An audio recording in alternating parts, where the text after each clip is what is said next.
Riley. A local high school is dealing with yet another break-in, and this time police are asking for your help to solve it. Portland police are working to find out who broke into Grant High School and then sprayed racist graffiti. They say that somebody broke into the school grounds and painted a racial slur. They also painted a swastika on a shed and a trailer. All this happened right between the baseball and the football fields. So we talked with some of the baseball team's players who say whoever did it was not speaking for the high school. It's happened a couple times at Grant, and it doesn't make me feel good about my high school. You know, we're hardworking, and there's been a couple things that have happened that misrepresent Grant, and this is another thing that just, you know, you can't really stop or take care of it. You just have to put it behind you. They also broke into that shed there, but it's not yet clear if anything was stolen. Students say more graffiti was sprayed a few weeks ago, so if you know anything about this case, you are asked to please call Portland Police. A crime alert right now out of Salem. Detectives are investigating the death of a young man who just recently got engaged. Just after 11:30 last night, there was a shooting on Geneva Place Southeast. When deputies got there, they found 25-year-old Jordan Batchel dead at the scene, and he had been shot. We did check, but so far they are not saying who shot him. A witness who heard it happen says it sounded like a woman was pleading for her life right before those shots were fired. I heard a woman screaming. I came up to the fence, and then I heard a man being more aggressive, speaking, trying to go after the woman, and then there was 5 shots fired, so I ran back and hid behind my car and called 911.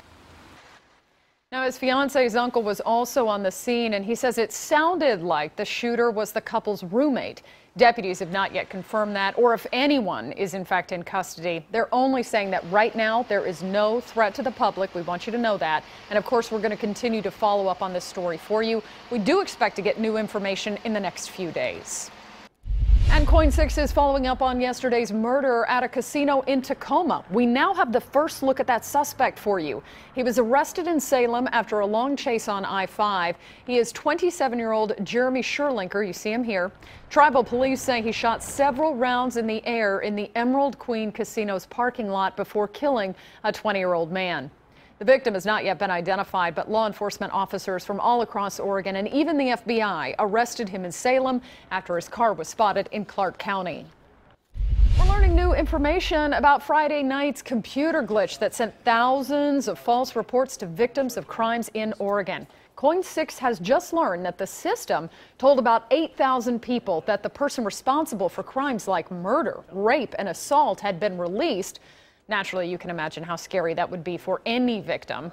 The Department of Corrections has issued 2 follow-up alerts saying that it was indeed a glitch. They are now working with the system contractor to repair that entire program. A Beaverton man is arrested for trying to kill a police officer on a Southern California beach.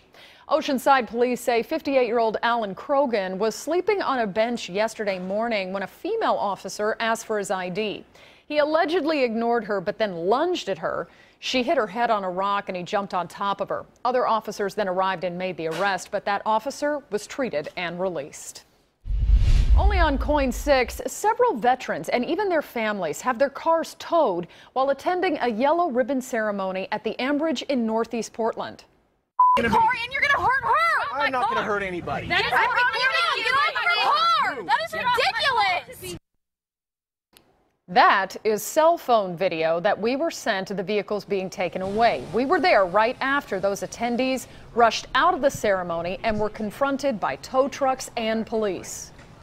Tried to tell them that we had free parking here, and they said they didn't care. I tried to run, but I'm 60, you know, but I made it here, and then a wonderful people from that are families of the deployed came and stopped and called the police. And we dug a little bit deeper into this and found out that the attendees were promised free parking in the Grand Avenue Dental parking lot, and they were given this map showing where to go.